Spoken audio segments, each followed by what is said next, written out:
Welcome to mega నేను మీ journalist ఎలిమిని. ప్రస్తుతం Jagan quash petition మీద వాదనలు పూర్తయ్యి ఏదైతే తదుపరి చర్యలు తీసుకోవద్దని చెప్పి కూడాను హైకోర్టు ఆదేశించడం జరిగింది. పల్నాడు పర్యటనలో భాగంగా సింగయ్య సంబంధించిన ఒక వ్యక్తి వృద్ధుడు చనిపోవడం జరిగింది. దానికి సంబంధించిన వీడియో ఫుటేజ్ ఆధారంగా పోలీసులు తిరిగి రెండోసారి కూడాను వైఎస్ జగన్ని దాన్ని ముద్దాయిగా అంటే ఏటుగా తీరుస్తూ కూడాను కేసు నమోదు చేయడం జరిగింది. దానికి సంబంధించి ఏమనుకున్న రమణారెడ్డితో పాటు ఏదైతే ఆ రోజు వైఎస్ జగన్మోహన్ రెడ్డి వాడారో బుల్లెట్ ప్రూఫ్ వాహనాన్ని కూడాను నల్లపాడు పోలీసులు సీజ్ చేయడం జరిగింది. ఈ నేపథ్యంలో తనపై అక్రమంగా రాష్ట్ర ప్రభుత్వం కేసు నమోదు చేసిందని, ఖచ్చితంగా ఆ కేసును కొట్టివేయాలని చెప్పి కూడాను వైఎస్ జగన్మోహన్ రెడ్డితో పాటు ఎంపీ వైవి సుబ్బారెడ్డి, మాజీ మంత్రులు ఎవరైతే విడుదల రజనీతో పాటు పేర్ని నాని, అలాగే పిఏగా పనిచేస్తున్న నాగేశ్వర రెడ్డి వీళ్ళందరూ కూడాను పిటిషన్లు దాఖలు చేయడం జరిగింది. కేవలం తమ వాహనంలో ఉన్నాం తప్ప వాహనం కింద ఏం జరిగిందనేది తమకు తెలవదని, ఆ పర్యటనలో కూడాను ముందు రోజు పోలీసులు ఒక రకంగా కేసు నమోదు చేస్తే మరో రోజు రెండో రకంగా కూడాను కేసు నమోదు చేశారని, ఆ వీడియోపై అనుమానాలు ఉన్నాయని చెప్పి కూడాను వైఎస్ జగన్ తరపున వాదించిన ఎవరైతే న్యాయవాదులు కూడాను అటు హైకోర్టులో చెప్పడం జరిగింది.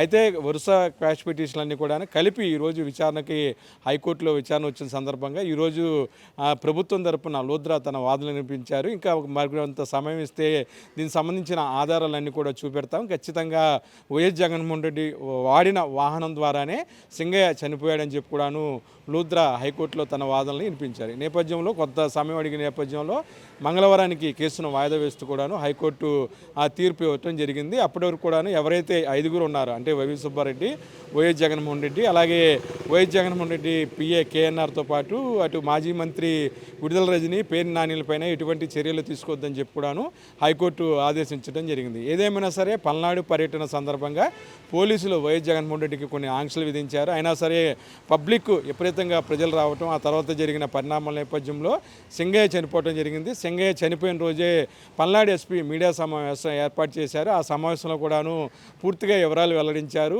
దానికి సంబంధించి 001 వెహికల్ వాహనాన్ని స్వాధీనం చేసుకున్నామని, ఆ వాహనంలో ప్రయాణిస్తున్న డ్రైవర్ను కూడా అదుపులో తీసుకున్నామని, వైఎస్ జగన్ కాన్వాయ్కి ఎటువంటి సంబంధం లేదని కూడా చెప్పడం జరిగింది. ఆ తర్వాత ఒక వీడియో రావడం జరిగింది. ఖచ్చితంగా వైఎస్ జగన్ సంబంధించిన కాన్వాయ్ కింద సింగయ్య చనిపోవటము, దాని ఆధారంగా కూడాను పోలీసులు డ్రోన్ కెమెరాలు, సీసీ ఫుటేజ్ల ఆధారంగా తిరిగి కేసు నమోదు చేస్తూ 6గురిని ముద్దాయిలుగా తేలుస్తూ కూడాను ఛార్జ్షీట్ నమోదు చేయడం జరిగింది. ఇందులో భాగంగా 6గురిలో ఎవరైతే రమణారెడ్డి వ్యక్తిగత జగన్ డ్రైవర్ ఉన్నారో ఆయన పోలీసులు ఆధీనంలో తీసుకున్నారు. అంతేకాకుండా బుల్లెట్ ప్రూఫ్ వాహనాన్ని కూడాను స్వాధీనం చేసుకుని సీజ్ చేయడం జరిగింది. నల్లపాడు పోలీస్ స్టేషన్కి తరలించారు. అయితే మిగతా 5గురు కూడాను క్వాష్ పిటిషన్ దాఖలు చేశారు. ఈ నేపథ్యంలో తదుపరి విచారణకు సమయం ప్రభుత్వం తరపున న్యాయవాది కోరిన నేపథ్యంలో తిరిగి కేసును మంగళవారం అంటే 1వ తారీఖు వాయిదా వేస్తూ కూడాను హైకోర్టు తీర్పు ఇవ్వడం జరిగింది.